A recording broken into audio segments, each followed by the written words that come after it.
नमस्कार, नागपुर समाचार 24 में आपका स्वागत है। मैं हूं अमित वांद्रे। आज हम ऐसे विषय में बात करेंगे जिसके ऊपर शायद ही देश में चर्चा होती होगी। आदिवासी की स्थिति इस देश में क्या है, किस तरह से सरकार आदिवासी की स्थिति को देख रही है, क्या उपाय योजना जो है सरकार कर रही है। शायद आपने कई बड़े बड़े चैनल में जो है आदिवासी के ऊपर एक भी डिबेट नहीं देखी होगी, लेकिन एक विषय ये भी है कि आदिवासी इस देश में एग्जिस्ट करता है और उनकी जो स्थिति है उसके ऊपर सरकार ने विचार करने की जरूरत है और उसके ऊपर जो है नए नए योजना लाने की जरूरत है। इसी विषय पर बात करने के लिए हमारे साथ बिरसा ब्रिगेड के राष्ट्रीय अध्यक्ष सतीश पेंदाम जी है, जो पूरे देश में घूम रहे हैं, आदिवासी को जागरूक कर रहे हैं, आदिवासी की जो स्थिति है उसके ऊपर लड़ाई लड़ रहे हैं, लगातार सरकार को जो है आदिवासी की स्थिति बताकर उनके ऊपर उपाय योजना करने की बात कर रहे हैं। हमारे साथ सतीश पेंदाम जी है। सर, स्वागत है आपका बहुत बहुत। सवाल ये है कि आप जिस तरह से देश में जा रहे हो, क्या आपको लग रहा है कि देश में आदिवासी की स्थिति क्या है और सरकार की भूमिका आदिवासियों के लिए क्या है? देखिए, ये सरकार के पास में आदिवासियों के लिए कोई प्रोग्राम नहीं है। जो सरकार आदिवासी ही नहीं है ऐसा देश में मानती है, देश के आदिवासियों को आदिवासी नहीं मानती है, उनकी आदिवासियों के लिए क्या प्रोग्राम रहेगा उनके पास में। जो लोग आदिवासियों को वनवासी बोलते हैं, जो लोग स्टेटमेंट दे रहे हैं कि भाई भारत में आदिवासी नहीं है, वो लोगों के पास में आदिवासियों के लिए जो प्रोग्राम है, मैं अगर आपको बताऊं, मेरे शब्दों में अगर मैं बोलूं कि भाई आदिवासियों के लिए सरकार के पास क्या प्रोग्राम है, तो सरकार का पहला प्रोग्राम है हिंदू राष्ट्र। जो सरकार देश में काम कर रही है, इनका जो शासन चला रही है, इनका पहला एजेंडा है हिंदू राष्ट्र। और हिंदू राष्ट्र का मतलब है आदिवासी मुक्त भारत। आदिवासी का मतलब यह है कि वो इस देश का पहला नागरिक है और इस जल जमीन जंगल का मालिक है, मूल मालिक है। अब मालिक के रहते हुए कोई देश धार्मिक राष्ट्र कैसे बन सकता है? विश्व का हर वो देश जहां आदिवासी है वो धार्मिक राष्ट्र नहीं है। और आदिवासियों के रहते हुए हिंदू राष्ट्र की संकल्पना असंभव है, क्योंकि इस देश का मूल मालिक वो है, वो इस जमीन का मालिक है। और देश जो है वो जमीन पे बनता है, बिगर जमीन के देश नहीं बनता। अगर इनको कोई दूसरा हवा में देश नहीं बनने वाला है, इस देश की जमीन पर देश बना है। और जमीन का बुनियादी लड़ाई और इसकी रक्षा, यहाँ के जल जमीन जंगल की रक्षा करने वाला पहला क्लेमेंट अगर कोई है तो वो आदिवासी है। सरकार के पास क्या प्रोग्राम है, आपको मैं एक उदाहरण देता हूँ। आप देख लीजिए मणिपुर में क्या चल रहा है। अब तक के 1 लाख लोग विस्थापित हो गए हैं, कम से कम हजारों लोग मारे गए हैं। वहां खुलेआम खड़ा करके सबके सामने वीडियो दिखाकर, पूरे देश को वीडियो देखकर बच्चियों को मारा जा रहा है, महिलाओं को मारा जा रहा है, बच्चों को मारा जा रहा है। और प्रधानमंत्री तो छोड़िए, राष्ट्रपति जो आदिवासी है वो पार्लियामेंट में अपने संभाषण में आदिवासी शब्द का उल्लेख भी नहीं करती है, मणिपुर का उल्लेख भी नहीं करती है। प्रधानमंत्री देश के कितने रिस्पॉन्सिबल है आदिवासियों के प्रति समझ में आता है। ये एक बार भी आदिवासी क्षेत्र में या मणिपुर जाके नहीं आया है। इनके पास क्या प्रोग्राम हो सकता है? इसके इनकी गतिविधि से समझ में आता है कि इनके पास आदिवासियों को, यानी आदिवासी मुक्त भारत बनाने का कंसेप्ट है। ये आदिवासियों को खत्म करना चाहते हैं, उनको रखना नहीं चाहते हैं। एक शब्द आपने यूज किया, वनवासी। जो आदिवासी को वनवासी कहते हैं, खुद आदिवासी नहीं कहते, तो इस शब्द से क्या आपत्ति है? देखो, आदिवासियत ये बहुत बड़ी चीज है। अब पहले इस देश में आदिवासियत पर बात नहीं की गई, लेकिन कॉन्स्टिट्यूशनल डिबेट में ये बात आ गई कि इस देश का मूल मालिक कौन, आदिवासी कौन। तो उनको अनुसूचित जनजाति की श्रेणी में रखकर ये समझ में आया कि जिनको हम अनुसूचित जनजाति बोल रहे हैं वही इस देश के आदिवासी है। ये बाबा साहब का, डॉक्टर बाबा साहब अम्बेडकर का और जयपाल मुंडा का जो डिबेट हुआ है, कॉन्स्टिट्यूशनल प्री कॉन्स्टिट्यूशनल डिबेट, उसमें ये बात आ गई है पहली। दूसरी चीज, ये जो वनवासी शब्द है, आप जिद कर रहे हो उसको वनवासी वनवासी वनवासी बोलने के लिए। एक्चुअली ये इनका प्रोग्राम राम का प्रोग्राम है। ये राम को भगवान के रूप में स्टैब्लिश कर रहे हैं इस देश में। आदिवासियों ने कभी राम को माना नहीं है। आदिवासियों का तो भगवान रावण है। राम से ज्यादा श्रद्धा आज भी आदिवासियों की रावण पर है, क्योंकि वो शिव भक्त है।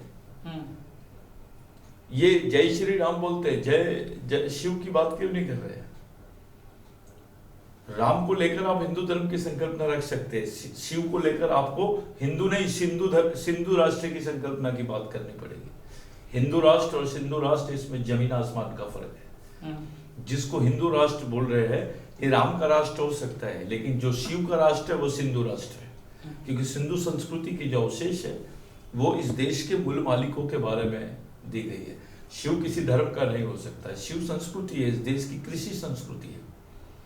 और ये लोग जानबूझ के आदिवासी ये शब्द इनको सुनने से ही तकलीफ हो रही है, क्योंकि एक ऐसा वर्ग जिनका यहाँ की न्यायपालिका पर, यहाँ के शासन पर, यहाँ के प्रशासन पर, यहाँ की राजनीतिक व्यवस्था पर, यहाँ की आर्थिक व्यवस्था पर, शैक्षणिक व्यवस्था पर नियंत्रण है, उसके बावजूद उनको इस देश का मालिक घोषित नहीं हो सकते। यहाँ तक कि उनको समझ में आ रहा है कि वो कहाँ से, उनका वास्तविक इतिहास क्या है, उनका मानवशास्त्रीय इतिहास क्या है।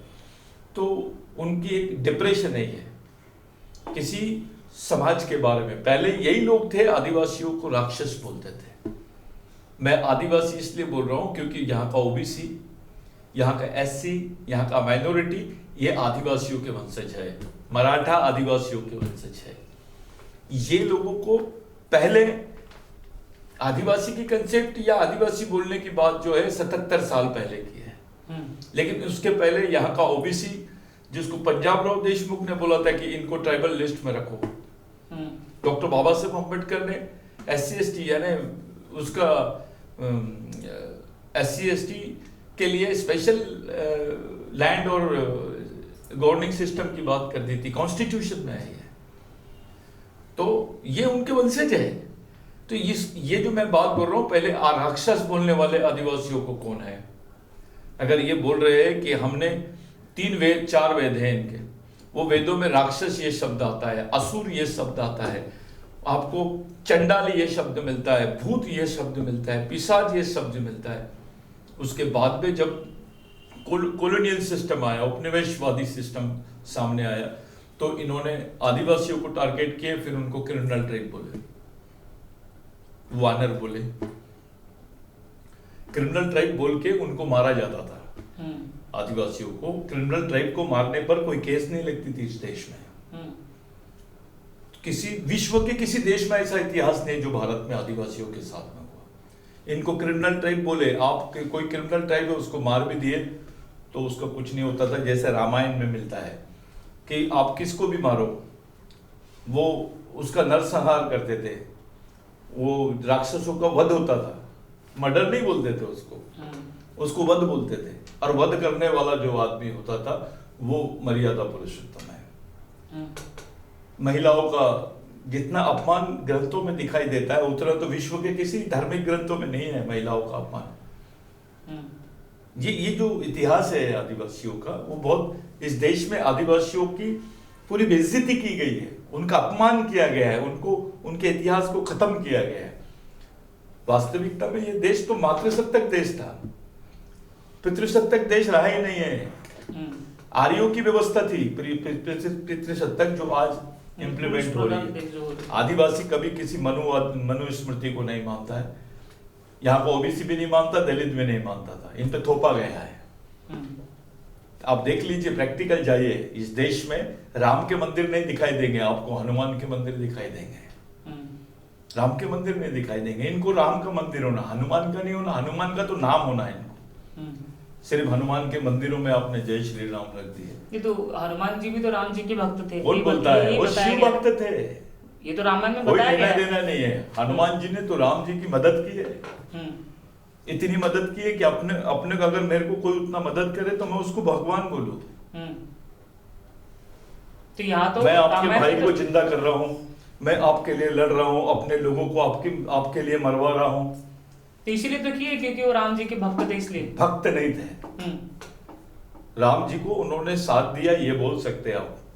राम जी की उम्र से ज्यादा उम्र इस हमारी इनकी थी। आप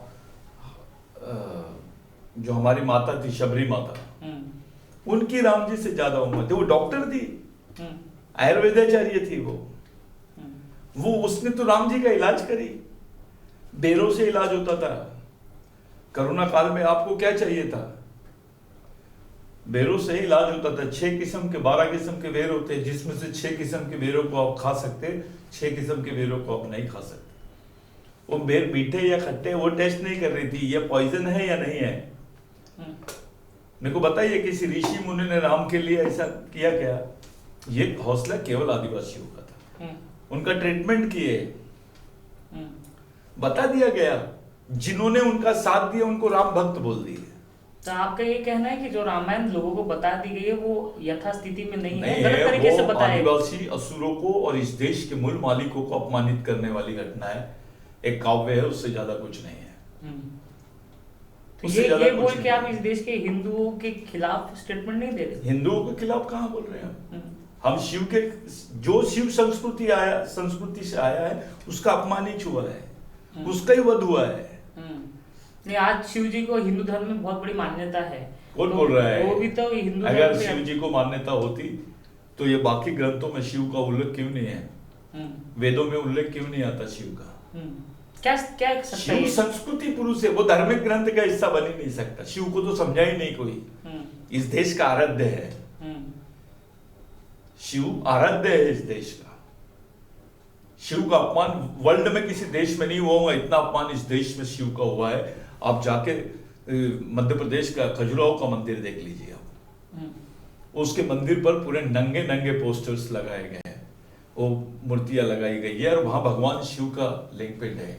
बाहर से आने वाला व्यक्ति देखता है ऐसी प्रतिमा या ऐसा मंदिर और उसमें भगवान शिव की प्रतिमा, इतना अपमान किसी विश्व के किसी देश में होता है?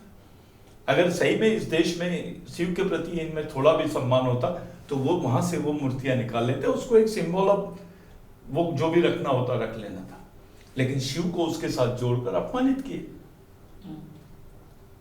शिव का अपमान तो हर जगह हुआ है। शिव का चित्र भी इन्होंने ऐसे ही बनाया है। शिव का पहनावा आदिवासी पहनावा है। शिव का त्रिशूल, वो नंदी, पानी, सांप, ये सब तो कृषि के प्रतीक है। इस देश में कृषि का निर्माण करने वाली महिला है, पुरुष नहीं है। आदिवासी शिव की मां को मानते हैं, शिव के आराध्य को मानते हैं, शिव के पूर्वजों को मानते हैं आदिवासी। तो ये इतिहास है इस देश का।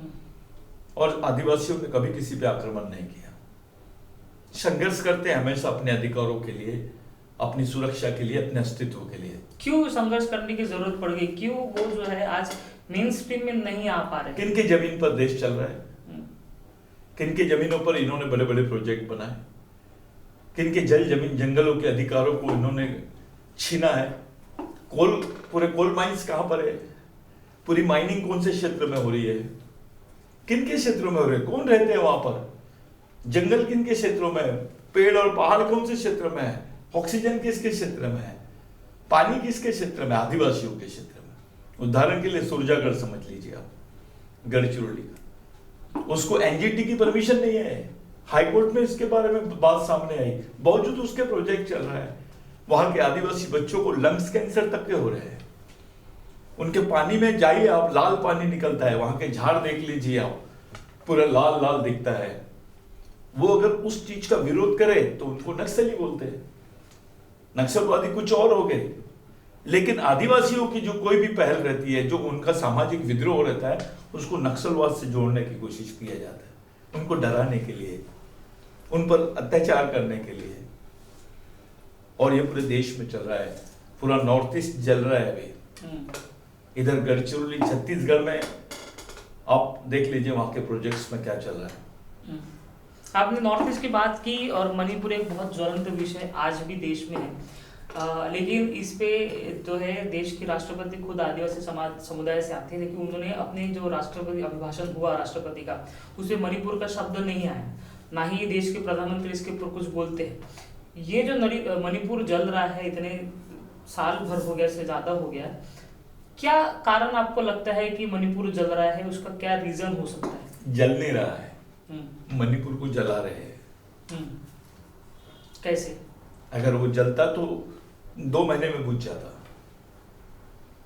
देश में सिस्टम है, उस सिस्टम ने वहां काम करना चाहिए, डायलॉग्स करना चाहिए, वहां के दोनों ग्रुपों से बात करना चाहिए। झगड़ा 2 ग्रुप का जरूर है, लेकिन एक तरफ से बाया से पूरा, उनको हथियार कहां से मिल रहे हैं, उनको गोलियां कौन दे रहा है, उनको संरक्षण कौन प्रदान कर रहा है, उनके दिमाग में कानून का डर क्यों नहीं है? खुलेआम वीडियो बना रहे हैं, किसको दहशत में डालना चाहते हैं, किनको बताना चाहते हैं, क्या संदेश देना चाहते हैं देश के आदिवासियों को, दलितों को, यहाँ के बहुजनों को डराना चाहते हैं आप? क्या क्या कारण है? हमारे माता पिता भी अपने आप को हिंदू बोलते थे। कॉमन बात थी कि भाई अपन सब शहरीकरण हो गया तो लोग मंदिरों में जाते हैं, कोई मस्जिदों में, दरगाहों में जाते हैं, इसमें जाते। लेकिन जब बात हमारी आती है, आदिवासी किसी भी मंदिर में जा सकता है, आदिवासी क्रिश्चियन हो सकता है, हिंदू हो सकता है, मुस्लिम हो सकता है, लेकिन हिंदू आदिवासी नहीं हो सकता है, क्रिश्चियन आदिवासी नहीं हो सकता है। फिर आदिवासी हो सकता है, वो कन्वर्ट हो सकता है, लेकिन उसकी बुनियादी संस्कृति, उसका धर्म, ये आधुनिक संकल्पना है। धर्म को पैदा हुए 2500 साल हुए,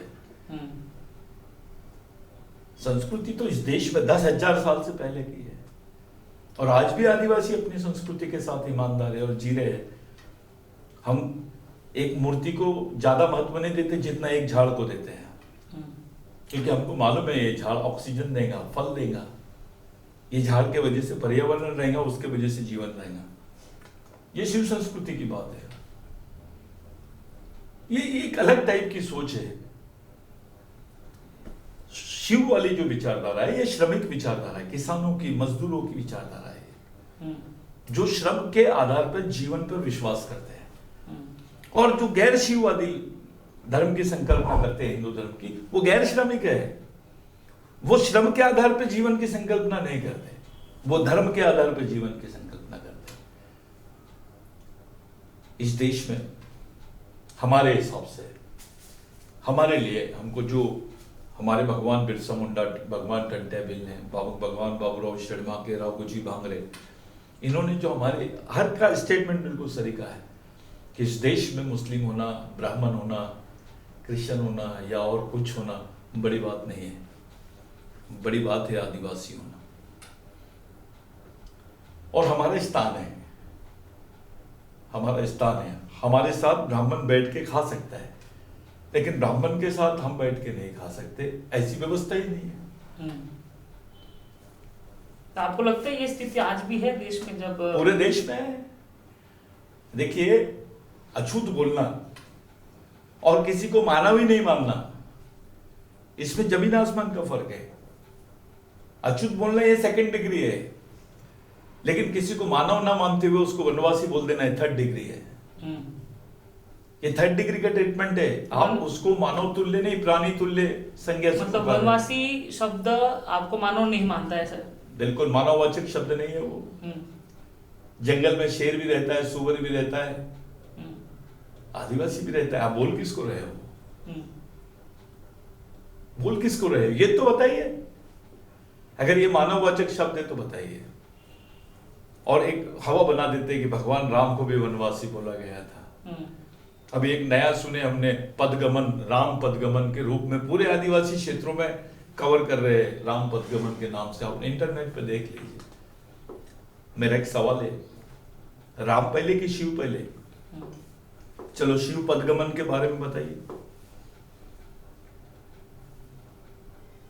शिव पदगमन पे बात क्यों नहीं कर रहे?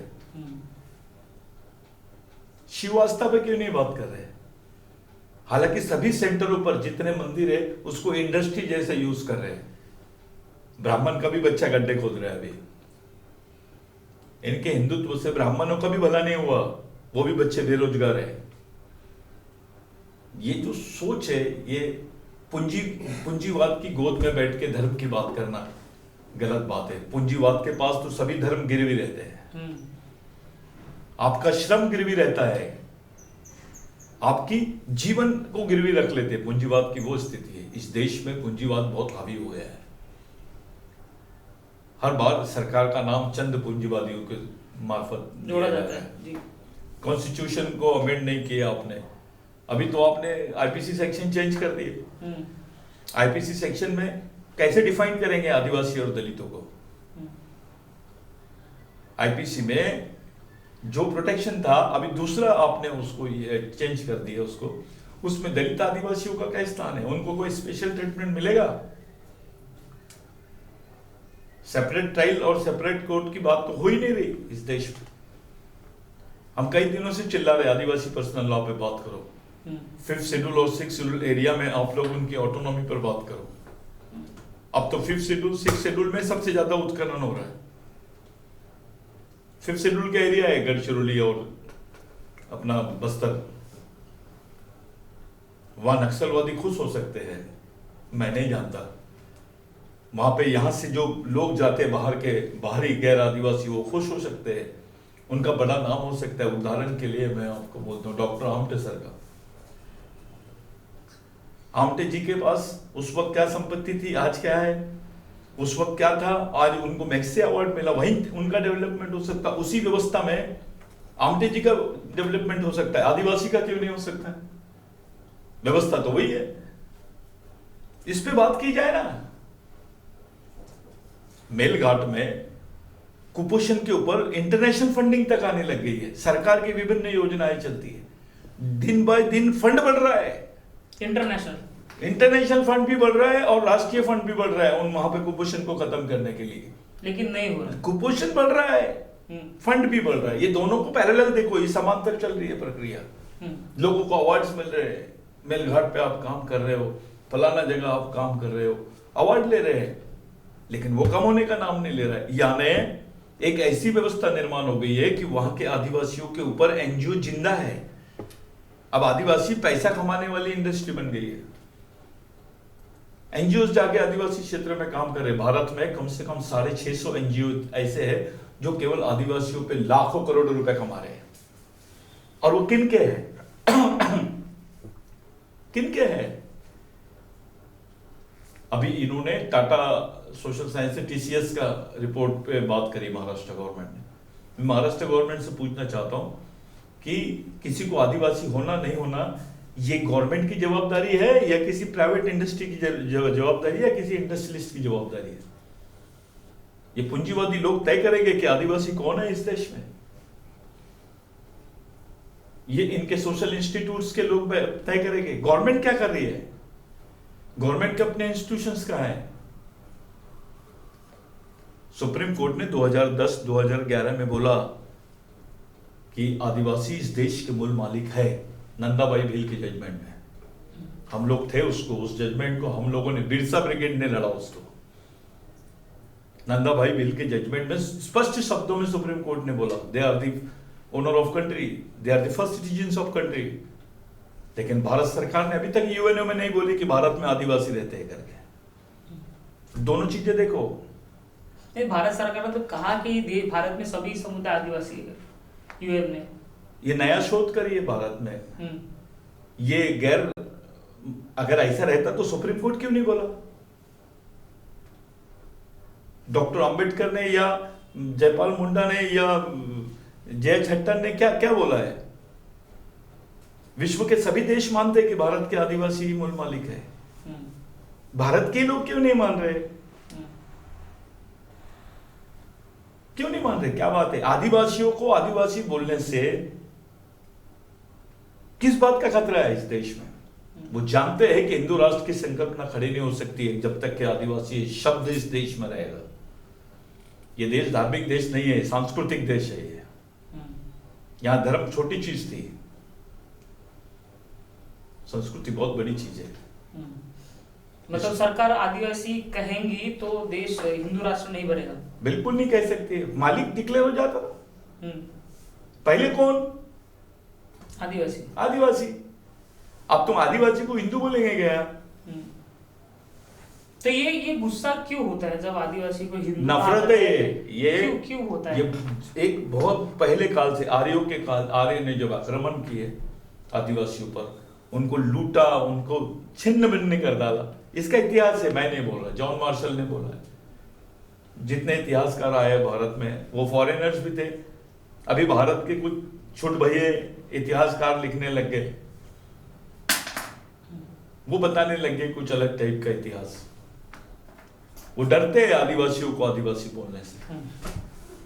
मोहनजोदारो हड़प्पा के सिल और वहां की संस्कृति, वहां पे जो अवशेष मिले, किनके घरों में है ये? आदिवासियों के ही घरों में है। ये एक सवाल, क्योंकि आपने इस पूरे चर्चा में शिव जी का एक नाम लिया, और हाल ही 2 दिन पहले राहुल गांधी जी ने पार्लियामेंट में शिव जी की तस्वीर जो है लगाई है और कहा है कि शिव जी शांति का प्रतीक थे। हिंदू धर्म में शिव जी को शांति का प्रतीक माना गया, ऐसा उन्होंने कहा है। शिव जी कहते हैं कि हिंसा मत करो, ऐसा उनका पूरा स्टेटमेंट है। किस तरह से आप देखते हैं? हमारे लैंग्वेज में एक शब्द है, गोंडी लैंग्वेज में, मादाओ, जाने हमारा बड़ा भाई, दाऊ दाई बाप भी बोलते हैं। आदिवासी शब्दों में मादाओ, यही महादेव बना गया। हर हर महादेव। हमारे यहाँ एक कहावत थी गोंडी भाषा में, हिरबान और हेर मादाओ, हर हिरबा उसकी माँ का नाम,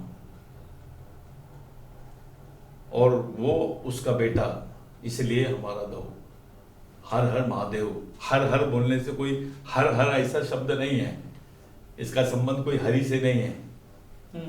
ये पूरा आदिवासी शब्द है। आप मराठाओं में जाओ, तेली, कुंबी, मारी, किसी में भी जाओ, 50 साल 60 साल पहले देखिए सब हर हर महादेव बोलते थे। जय श्री राम कहाँ सुनते थे आप? जहां राम कथा होती थी, कुछ होते थे, उसका प्रचार हो गया। हर हर महादेव तो सभी बोलते थे। रामायण में रावण बोलते थे। महादेव क्यों है? इसके हर जगह अवशेष क्यों है? पूरे मध्य खंड में, विश्व के मध्य खंड में तुमको महादेव के अवशेष दिखते हैं। राम के कोई अवशेष वगैरह नहीं है। प्रैक्टिकल जाइए गांव खेड़ों में, आपको हनुमान जी को मानने वाले लोग ज्यादा मिलेंगे, राम जी को नहीं। आपने जय श्री राम भी लिख दिया तो उनको राम जी से कोई लेना देना नहीं है। आपने स्टैब्लिश किया, इस देश में भगवान पैदा करने की भी एक कंसेप्ट शुरू है। बिरसा मुंडा ने बोला कि जो ब्राह्मणवाद है, मैं ब्राह्मणों को नहीं बोल रहा हूं, ब्राह्मणवाद एक सोच, यह भगवान के बाप का नाम है। इस देश में भगवान से ज्यादा सम्मान और सुविधाएं ब्राह्मणों को मिली है। इतिहास गवाह है इसका। ये सही है क्या? और जो जिस तरीके से हिंदू धर्म या बाकी हिंदुत्व का और बाकी सब चीजों का गाजा बाजा कर रहे हैं, आप जो बियर बार के सामने ब्राह्मण चौकीदारी कर रहे हैं, उसके प्रति कौन जवाबदार है? बड़े बड़े संगठन चला रहे हैं, समाज पर दावा कर रहे हैं कि हम हिंदू धर्म का प्रतिनिधित्व कर रहे हैं। उनके बारे में क्या प्रोग्राम है आपके पास? चलो आदिवासी का मत करो, उनको मारी डालो आप, वो भी तो जिंदा रहने की लड़ाई लड़ रहे हैं ना। उनके लिए आपके पास में प्रोग्राम नहीं है। जो पहला सिस्टम का पहला आदमी माना जाए, तो फिर दलित है, ओबीसी है, बाकी लोगों के लिए क्या प्रोग्राम होगा आपके पास? फेल हो गए हम, क्योंकि हम धार्मिक विचार करने लग गए हैं, सांस्कृतिक विचार कर रहे नहीं है। एक सवाल, क्योंकि 2023 में केंद्र सरकार ने फॉरेस्ट कंजर्वेशन बिल लाया था, बिल्कुल सही, और उसके ऊपर कई विरोध देश में हुआ, आदिवासी संगठनों ने इसका विरोध किया। क्या स्थिति अभी फिलहाल है, और इस बिल को लाकर सरकार ने क्या आदिवासी विरोधी कृत्य किया? और आप तो सुप्रीम कोर्ट में गए इसके? यस, हम खुद इसके पिटिशनर है। हमने स्टे किया इसको, सुप्रीम कोर्ट ने इस बिल को स्टे किया। ये जो यानी सबसे पहले मुझे एक फॉरेस्ट कंजर्वेशन बिल बताइए कि इसमें क्या था? ये फॉरेस्ट कंजर्वेशन बिल में ये लोग वहां की जो जमीनें थी वो अब कॉर्पोरेट को देने का प्रावधान कर लिए थे, और उसमें आदिवासी अधिकारों का कोई उल्लेख नहीं। ये देश के पर्यावरण के साथ खिलवाड़ था। फॉरेस्ट की डेफिनेशन बदल रहे थे, यानी वन की परिभाषा ही बदलने का कंसेप्ट था इस बिल में। ये नए तरीके से ये कॉर्पोरेट घरानों को फायदा पहुंचाने के लिए बनाया गया बिल है। देश के पर्यावरण के साथ, उसके मूल मालिक, उस जमीन पर रहने वाले लोगों के साथ उसका कोई उल्लेख नहीं है। हमने सुप्रीम कोर्ट में बोला, हमारा कोई उल्लेख नहीं हमारे अधिकारों पे जो आ जाएंगी इससे, हमारा जो विस्थापन होगा, हमारे 5वीं 6वीं अनुसूची के जो अधिकार इसमें ये जाएंगे, ग्राम सभा के पेशा के अधिकार हमारे जो खत्म होने वाले हैं, जो हमारे मूल परंपरागत ग्राम सभा के अधिकार है, स्वायत्तता के जो अधिकार है, वो पूरे समाप्त करने का षड्यंत्र था ये। इस पर हमने बोला, और सुप्रीम कोर्ट में नहीं, यूएनओ में भी हमने भी ये बात को रखा, और मैं खुद उसका एक ये रहा हूँ, मेरे खुद इस पर रिसर्च है, मैं उसी पे काम कर रहे हैं हम लोग, कि भारत जैसे देश में, अफ्रीका हो गया, ऑस्ट्रेलिया हो गया, जो आदिवासी देश है, भारत भी आदिवासी देश, इस देश में बिगर वनों के आदिवासियों की परिभाषा नहीं की जा सकती, और बिगर आदिवासियों के वनों की परिभाषा नहीं की जा सकती। ये रिलेशन हम लोगों ने कोर्ट के सामने रखा, और अगर ये सच है तो फिर इस बिल में आदिवासियों को होने वाली हानि, उनके वास्तविक पारंपरिक अधिकार, उनके संवैधानिक अधिकार, उसके बारे में जो उल्लेख होना था, वो जो डेंजर था हमारे लिए, जो खतरा था हमारे लोगों को समाप्त करने का, 2.5 करोड़ आदिवासी विस्थापित हो जाएंगे इससे। इसके पहले भी कई आदिवासी को जंगल से बाहर निकाल गया था, लेकिन उनको पर्याप्त सुविधा या पर्याप्त जो है जगह नहीं दी गई थी, तो यही चीज इस बिल में होने वाली। नर्मदा डैम में क्या हुआ, नर्मदा बचाओ आंदोलन में क्या हुआ, नर्मदा बहुत बड़ा डैम तो बन गया, अभी भी आदिवासियों को मुआवजे नहीं मिले। बफर जोन डिक्लेयर करते, वहां से आदिवासियों को भगाते, उनको मुआवजे नहीं मिलते, क्योंकि ये बोलते तुम्हारे पास वो परंपरागत अधिकार की वजह से था, तुम इसके ओनर नहीं हो। अभी जो आदिवासियों को 3 एकड़ 4 एकड़ देने का वन जो कानून है, उसके तहत उनको उसका संरक्षण था, आप खेती कर सकते हो, रह सकते हो, लेकिन जब उनको भगाते वहां से उसका कॉम्पनसेशन नहीं मिलता, उनको उसका मुआवजा नहीं मिलता। कितने आदिवासियों को नौकरियां लगी है महीने में? अगर देखा जाए, भारत का जो WCL जैसी संस्था है, और जितने कोल फील्ड्स है, पूरे के पूरे माइंस आदिवासी क्षेत्रों में है। कोल्ड फील्ड में 80%, 70 से 80% काम करने वाले लोग आदिवासी होना था, लेकिन वहां पे भी 7% का कोटा, जमीन आदिवासियों की, कोयला आदिवासियों का, विस्थापन आदिवासियों का, उसकी नौकरी में भी हिस्सेदारी नहीं, वो मजदूरी करते हुए दिखाई देते हैं 400 रुपए रोज से। यही सुरजागढ़ में हो रहा है, 400 रुपए रोज देते हैं, वो झाड़ू मारते हैं सड़क पर, और ये पर्यावरण को पूरा धज्जियां उड़ाते हैं, सांस लेते हैं। अभी जो लोगों ने कंटिन्यू सुरजागढ़ में काम किया होगा, आप उसका ब्रीथिंग टेस्ट करा लो, मैं यहीं से बोल रहा हूँ, आपको समझ में आ जाएगा कि वहां का वातावरण क्या है और क्या हाल से गुजर रहे बेचारे वो लोग।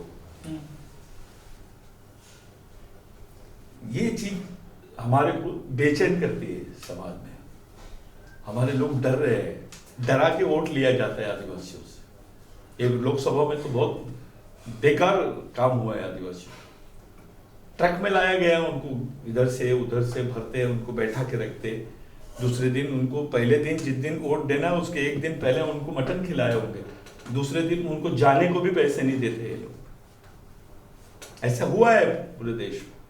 कहाँ हुआ है? छत्तीसगढ़ में हुआ है, मध्य प्रदेश में हुआ है, महाराष्ट्र में हुआ है, झारखंड में हुआ है, कहाँ नहीं हुआ है? क्या इसका सॉल्यूशन क्या है? क्योंकि आदिवासी अभी भी पूरे मध्य प्रदेश में 11% आदिवासियों ने वोट नहीं दे पाए, क्योंकि वो लोग मजदूरी के लिए दूसरे राज्यों में है। क्या अधिकार है उनके? वो ना वहां राशन कार्ड यूज कर सकते, ना अपने बच्चों को पढ़ा सकते, ना कास्ट सर्टिफिकेट मिल सकती, रोजी रोटी के लिए बाहर जा रहे हैं। जिस आदिवासी के पास में 10 एकड़ जमीन है, वो दूसरे राज्य में जाके गड्ढा खोद रहा है, खुद की खेती नहीं कर रहा। क्यों नहीं कर रहा है? क्योंकि उसके पास से जाने वाली नहर को डाइवर्शन दे दिया गया पावर प्लांट की तरफ, बड़े बड़े उद्योगपतियों की तरफ, उनकी तरफ वो डाइवर्शन मिला है उसको, बदले में उनकी खेती तो खत्म हो गई है। उसके बारे में कोई प्लानिंग नहीं करता कि ये पहाड़ पे गांव है, वहां पानी कैसा पहुंचेगा। तो जो पारंपरिक नेचुरल पानी है उसके भरोसे बेचारे खेती करते थे, वो भी छीन लिए, वो तो आती ही नहीं। तो आदिवासियों को चौतरफा मारे, दलितों को चौतरफा मारे, बहुजनों को चौतरफा मारे। ऐसी स्थिति में जहां लोग खाने के लिए मर रहे हैं, जबरदस्ती में उनको गोलियां मारी जा रही है, वो स्थिति में देश में राष्ट्रपति आदिवासी है, मणिपुर की राज्यपाल आदिवासी है, कोई सीरियस चर्चा नहीं हो रही आदिवासी को लेकर। हाँ, मुझे और अच्छा लगता कि राहुल गांधी ने अगर वो शिव जी का फोटो दिखाया है पूरे पार्लियामेंट में, तो आदिवासियों के भी हालात दिखा देते, उसके भी थोड़े फोटोग्राफ्स बता देते कि 6 साल के बच्चे को भी गोली लग सकती है।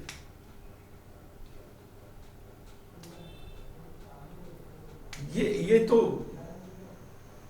मैं आपको शुरू से ही, यानी हमको समझ में नहीं आ रहा, इतना तकलीफों में किसी देश में आदिवासी नहीं होंगे जो भारत में अभी वर्तमान में। क्या क्या उपाय योजना हो सकती है, क्या करके जो है मेन स्ट्रीम में आदिवासी को लाया जा सकता है?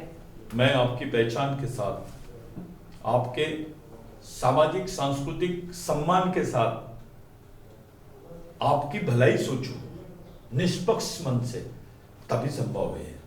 जो व्यवस्था में बैठे हुए लोग हैं उनका मन पवित्र होना चाहिए आदिवासियों के प्रति, क्योंकि वो ज्यादा केयर चाहते हैं। वो आईसीयू के हकदार है, अभी एक्स्ट्राऑर्डिनरी ट्रीटमेंट के हकदार है आदिवासी। उनके तरफ सामान्य रूप से देखने के नजरिए को आप नहीं समझ सकते। उनकी वेदनाओं को समझने वाला दिल, उनको वेदनाओं को समझने वाला दिमाग और उनकी वेदनाओं के लिए सॉल्यूशन निकालने वाला दिमाग इस सरकार के पास में नहीं है अभी फिलहाल। मैं इसका मतलब ये नहीं कि बीजेपी खराब है और कांग्रेस बहुत अच्छी है, ये भी नहीं बोल रहा मैं। उनके प्रश्नों को समझकर उनके प्रश्नों पर हल निकालने वाली जो सोच है, वो सोच पे बात होनी चाहिए, उस विचारों का सम्मान होना चाहिए इस देश में। ये आपकी 7 तारीख को जो है राष्ट्रीय अभियान है, कार्यकर्ता मेळावा है, क्या उसमें होने वाला है और किस तरह से आप जो है अभी ये जो 7 तारीख का हमारा प्रोग्राम है, हमारे जो सेलेक्टेड कैडर्स होते हैं, जो कोर बॉडी के कैडर्स होते हैं या कुछ सेलेक्टेड लोग, उनकी उपस्थिति में एक जनरल मीटिंग हो रही है।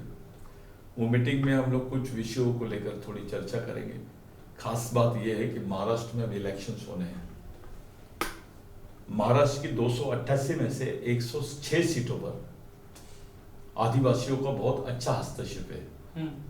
हमारे 40,000 से ऊपर वोट है, 30,000 से ऊपर वोट है। 108 कॉन्स्टिट्यूंसी में 108 कॉन्स्टिट्यूंसी यानी 108 विधानसभा क्षेत्र में हम लोग 30,000 से ऊपर हमारे वोटिंग है। और कुछ एरिया तो ऐसी है वहाँ हमारे 30-35% वोटर है हमारे, यानी टोटल वोट का 20-22% के ऊपर वोट हमारा है। अभी वर्तमान लोकसभा जो विदर्भ में चुनाव हुए उसमें केवल आदिवासी की वजह से ये सीटें निकाली है कांग्रेस ने। ये आदिवासी का वोट डाइवर्शन हुआ था आरएसएस की तरफ, बीजेपी आरएसएस की तरफ, तो बीजेपी जीती थी। इस बार मिशन की ताकत ने, हमारे मूवमेंट की ताकत ने पूरी ताकत झोंक कर उसको डाइवर्शन दिया। आज आदिवासी की वजह से पूरा, चाहे आप कोई भी सीट पे बात कर लीजिए, गोंदिया में 2,22,000 आदिवासी है, गढ़चिरौली में तो बोले ही मत आप, 50% 60% के ऊपर आदिवासी है। चंद्रपुर में करीब 3.5-4 लाख आदिवासी है वोटर। फिर यवतमाल में आइए आप, 3,22,000 आदिवासी वोटर है। फिर आप मेलघाट अमरावती में चलिए, 2,90,000 आदिवासी वोटर्स। ये वोट के भरोसे कांग्रेस और ये गठबंधन जीता है। कुछ नेताओं को मैंने देखा, भाई क्रेडिट लेते हैं, हम लोग मेहनत किए, ये किए। कभी आदिवासी को भी धन्यवाद बोलो, उनके संगठन को धन्यवाद बोलो। क्रेडिट नहीं मिला। ये जितनी क्रेडिट आदिवासियों को देनी चाहिए उस पर चर्चा भी नहीं करे इन्होंने। अगर आदिवासियों को थोड़ा हटा दो कांग्रेस के पास से, या ये जो इंडिया गठबंधन है उसके पास से आदिवासियों को हटा दो, फिर देखिए इनके हालात क्या होते हैं। कितने सीट हारते आप देखिए, जितने जीते उतने ही हारेंगे। ये प्रैक्टिकल है। अभी उधर सह्याद्री बेल्ट में, पश्चिम महाराष्ट्र में जो आदिवासी बेल्ट है, वहां से आपको इंडिया गठबंधन की सीटें ज्यादा जीती है, चाहे पवार साहब की रहे, चाहे कांग्रेस की रहे या उद्धव जी की रहे। आदिवासियों ने ईमानदारी से वोट किया है। हमारा कैडर गया है, जमीन पे गया, काम किया। अब हम थोड़ा सोच रहे हैं कि क्या किया जाए। कांग्रेस का जाए कि फिर वापस बीजेपी को एक बार समर्थन दे? नहीं, बीजेपी को तो समर्थन नहीं दिया हमने अभी तक। हाँ। हमने जहां न्यूट्रल हुए उसका पूरा फायदा बीजेपी को मिला। हाँ। लेकिन अब जब भी एक्टिव रहे, कम से कम हमारा बिरसा ब्रिगेड कमीशन, आदिवासी बचाओ आंदोलन, आदिवासी विचार मंच, हमारे जो संगठन है वो जिस तरीके से एक्टिव रहे हैं, वो उसका फायदा इनको, कांग्रेस को और बाकी उनके सहयोगी दलों को मिला है। लेकिन इस बार हम लोग सोच रहे हैं, एक मास्टर प्लान पे हम लोग काम कर रहे हैं। जिनको कुछ भी नहीं है, जिनका बेस नहीं है, वो लोग बातें कर रहे हैं, उनको पॉलिटिकल महत्व मिलता है। नहीं, हमारे मूवमेंट का तो बहुत बड़ा बेस है। सिर्फ हमारे यहाँ पार्टी नाम की चीज नहीं है, संगठन और कैडर नाम का तो बहुत बड़ा हमारा ही है। पार्टी बनाओगे? नहीं, अभी उस पर बात नहीं करेंगे। आपने इलेक्शन के पहले राज्यसभा की सीट भी मांगी थी बिरसा ब्रिगेड ने, उसके ऊपर कांग्रेस ने कोई विचार नहीं किया? सोचा ही नहीं, हमने उस पर कोई प्रतिक्रिया नहीं दी क्योंकि समय सेंसिटिव था। हमने अपनी, यानी जिसको आप शालीनता का परिचय दिया, शांति से, हम अभी बहुत डीपली सोच रहे हैं इस पर। विधानसभा चुनाव में, विधानसभा में हमारी भूमिका हो, क्योंकि ये जो 4 स्टेट्स के चुनाव है अभी, उसमें 3 स्टेट्स आदिवासी प्रवृत्त है, झारखंड, महाराष्ट्र और 2 जो राज्य है, वो राज्यों में भी आदिवासियों का बहुत अच्छा खासा ये है। तो ये आदिवासी बेस्ड इलेक्शन होगा ये विधानसभा, क्योंकि लोकसभा में जो रिजल्ट दिखा आपको, उसकी जो इफेक्ट है आपको यहाँ की विधानसभा में दिखेगा। लेकिन अगर आदिवासी ने ईमानदारी से साथ नहीं दिया इनका, और आदिवासी नाराज हो गया, तो इंडिया गठबंधन के पास कुछ नहीं है। तो ये आप चेतावनी है इंडिया गठबंधन को कि आदिवासी के ऊपर सोचे? इसमें चेतावनी क्या है, ये तो फैक्ट है। अगर मैं सच बोल रहा हूं तो ये चेतावनी हो गई। लोग बड़ा चढ़ा के बताते हैं, हमने ऐसा कर दिया, हमने वैसा कर दिया, हमने वैसा कर दिया, वो चेतावनी नहीं है। मैं तो साफ प्रैक्टिकल बोल रहा हूँ कि आदिवासी नाराज हो गए, आपका घाटा हो जाएगा। खुश है और आपके साथ खड़े, आपका फायदा है। आदिवासी बीजेपी के साथ, हमको क्रेडिट क्यों नहीं मिलता? आदिवासी बीजेपी के साथ क्यों नहीं जाना चाहता? कांग्रेस से क्यों अपेक्षा करके बैठा है? अपेक्षा नहीं किया है कांग्रेस से, ये ऑप्शन नहीं है आदिवासियों के पास में। कोई थर्ड ऑप्शन होता, बीजेपी के साथ जाने का सवाल ही नहीं है। क्यों नहीं? कुछ जगह हम लोगों ने, क्यों नहीं? कुछ जगह हमारे लोगों ने, जो कैडर्स थे, उनको इनएक्टिव करने पर कुछ जगह बीजेपी को भी बहुत सारी लेवल पे मदद की है, लेकिन हम उससे सहमत नहीं थे। कुछ चीजें हुई है इसमें, बहुत सारी बातें ऐसी हुई है कि बहुत सारी सीटें, और ये हमारे आदिवासियों को इग्नोर करने का नतीजा देखिए मध्य प्रदेश में। भारत में सबसे ज्यादा पॉपुलेशन आदिवासियों के मध्य प्रदेश में है, वहां कांग्रेस की एक सीट नहीं निकली। क्यों नहीं निकली? आदिवासी क्षेत्रों में भी कांग्रेस नहीं जीत पाई। इसका मतलब तो यही है ना कि आदिवासी बीजेपी का समर्थन कर रहा है उन राज्यों में। नहीं, आप ऐसे क्यों नहीं सोचते कि आदिवासी कांग्रेस से नाराज है, तो समर्थन बीजेपी का समर्थन नहीं। ठीक है, अगर कांग्रेस से नाराज है, वोट अगर बीजेपी को देते तो किसका समर्थन होगा? ये नहीं दिए होंगे बीजेपी को, तो बीजेपी की खुद की वोट से वोट देने नहीं गए होंगे। तो इतने वोट तो कम हो गए ना कांग्रेस के। अगर आदिवासी वोट देने नहीं गया तो उतने वोट तो कांग्रेस के कम हो गए, उतने वोट से बीजेपी जीत गई। आप ये बार बार इस बात पे ट्रेस मत करो कि भाई बीजेपी को समर्थन को आदिवासी करना चाहिए। बीजेपी के पास क्या प्रोग्राम है आदिवासियों से समर्थन लेने का? मैं ट्रेस नहीं कर रहा, स्ट्रेस नहीं दे रहा उसके ऊपर कि बीजेपी ऑप्शन आदिवासियों के लिए है या नहीं, ये सवाल। हमारे कुछ विद्वानों को मैंने पूछा, हमारे अभी बहुत चर्चा चलती है ये विषय पर, मैंने कुछ लोगों को पूछा, भाई देश के राष्ट्रपति आदिवासी है, और सब लोग बीजेपी वाले बोलते हैं कि राष्ट्रपति आदिवासी है। यूएन में क्यों नहीं बोलते कि भारत में आदिवासी है? राष्ट्रपति आदिवासी हमने बनाए ये बोल देते हैं, आरएसएस के लोग भी बोलते हैं, लेकिन यूएन में नहीं बोल रहे कि भारत में आदिवासी रहते हैं। ये दोनों दोगलापन देखिए आप। आपकी कांग्रेस ने भी आपकी व्यक्तिगत मान्यता पे बात करेंगे चलेगा, सामाजिक मान्यता पे बात करने की बात आती तो सब हट जाता। नहीं, लेकिन सतीश जी 1993 की जब बात होती है, इसके विश्वास की बात होती है, तब से लेकर अब तक कांग्रेस कई बार सत्ता में रही, उन्होंने भी नहीं बोला यूएन में जाके। हमारे लोगों ने उसमें बात नहीं की, कुछ प्रोग्राम्स पे बात नहीं हुई। अभी 9 अगस्त का प्रोग्राम पूरे देश में मनाया जाता है, हम लोगों ने आंदोलन किए इसके लिए, जेल गए 9 अगस्त को मनाने के लिए। आज लोग मान रहे हैं 9 अगस्त को। पहले प्रधानमंत्री जी को या कोई दूसरा आदमी बिरसा मुंडा को नहीं जानता था, अब प्रधानमंत्री भी बिरसा मुंडा पे बात करते हैं, टंटा भील पे बात करते हैं, राघू जी भांगरे पे बात करते हैं, बाबूराव शर्मा के भी बात कर रहे हैं। हमको धीरे धीरे हमारे मूवमेंट के माध्यम से छोटी कामयाबी मिली है कि हमारे लोगों को मेन स्ट्रीम में लाने के लिए हम लोग कोशिश कर रहे हैं। हमको तो मेन स्ट्रीम से बाहर ही रखे हैं। एक मेरा आखिरी सवाल, आपका राष्ट्रीय अभियान है कार्यकर्ता बेड़ा, उसमें क्या किस चीज पर चर्चा होने वाली? हम लोग कौन कौन आने वाले? देखिए, हम जो बिल हमने जो वन अधिकार बिल था, इसके विरोध में कुछ हमारे एडवोकेट्स हैं, तो सुप्रीम कोर्ट के हमारे लॉयर आ रहे हैं, और साथों साथ कुछ इंटेलेक्चुअल लोग हैं जो हमारे मूवमेंट से जुड़े कमिटेड है, वो लोग आ रहे हैं। एक गंभीर चर्चा का हम लोगों ने आयोजन रखा है। हम लोग, हमारे जो प्रश्न है, जैसे मणिपुर का इशू हो गया, हमारी आइडेंटिटी का इशू हो गया, हमारे रिजर्वेशन का इशू हो गया, हमारी 5वीं अनुसूची के अधिकारों का, जल जमीन जंगल के अधिकारों का इशू हो गया। हमको जो लेबल लगाते ये लोग जबरन जोड़ने की कोशिश करते हैं नक्सलवादियों से। अभी ऐसा हो गया कि आदिवासी नक्सलवादी है, एक इस्टेब्लिश करने की कोशिश कर रहे हैं षड्यंत्र के तहत, कि पूरी कौम को ही नक्सलवादी बोलने की कोशिश कर रहे हैं। भाई, नक्सलवादी आदिवासी हो सकता है, आदिवासी नक्सलवादी नहीं हो सकता। जैसे मुसलमानों को आतंकवादी कहा जा रहा है, शेड्यूल कास्ट के दलितों को जातिवादी कहा जा रहा है, वैसे ही आदिवासियों को भी नक्सलवादी कहा जा रहा है। ये टर्मिनोलॉजी जो है फिलहाल देश में चल रही है। भाई, आपको बहुत आसान हो जाता है नक्सली बोल के मारने का। हाँ।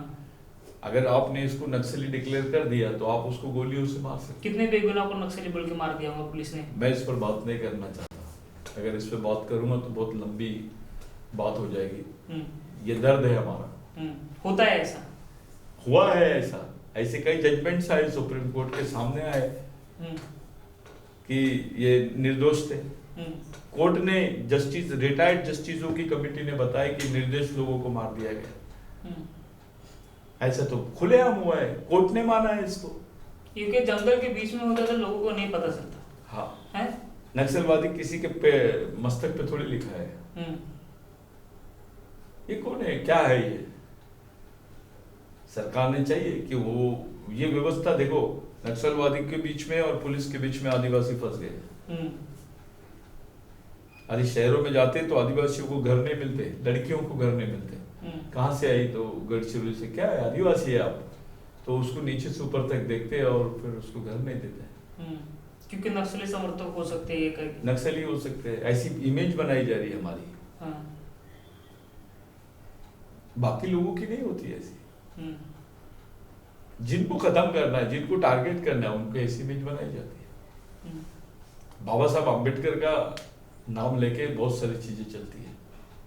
सही में उनके विचारधारा पे बात करता है कि कोई? चल मानो ना, आप बाबा साहब की विचारधारा को मानो, पूछिए इनसे, आपके लिए विवेकानंद की विचारधारा महत्वपूर्ण है या बाबा साहब की या महात्मा फुले की? अगर कोई महापुरुष है तो उनका सभी का इंडिविजुअल अपने राष्ट्र के लिए कोई ना कोई, किसी की तुलना नहीं होनी चाहिए। तुलना नहीं होनी चाहिए, है ना? लेकिन आप तो सबके सामने अलग ही टाइप का खुद डिस्क्रिमिनेशन करते हो। किसी से विषम, यानी वैचारिक विषमता या उनके देखने में विषमता, सोच में, नियत में विषमता आदिवासियों में नहीं है। आदिवासी बहुत खुले दिल का है, वो कभी कोई जातिवाद और ये सब चीजों पे बात नहीं करता।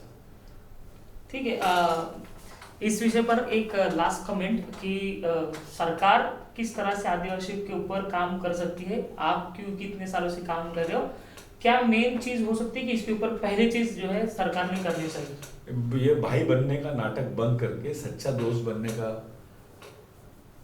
अगर प्रयास करेंगे, भाई बन के उसके घर में बैठ के खाना खाकर, उसको जनेऊ पहनाकर या उसको अपने साथ में बिठाकर आप उसको उनके बीच में घुसकर जो बात करने की कोशिश करिए, बनावटी चीजें जो होती है, अगर ये बंद करके उसका एक दोस्त साथी अपने जैसा एक भाई अगर समझ के उसके बारे में सोच लेंगे तो शायद कोई रास्ता निकल जाएगा।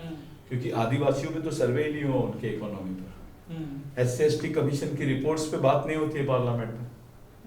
तो ये तो जिम्मेदार उनकी है जो आदिवासी जो होते हैं और जो जीत के जाते हैं रिजर्वेशन के ऊपर, उन्होंने चर्चा करनी चाहिए। बिल्कुल करना चाहिए। क्यों नहीं करते? कि पार्टी से बन जाती इसलिए? बिल्कुल नहीं करने देते, उनको बोलने नहीं देते।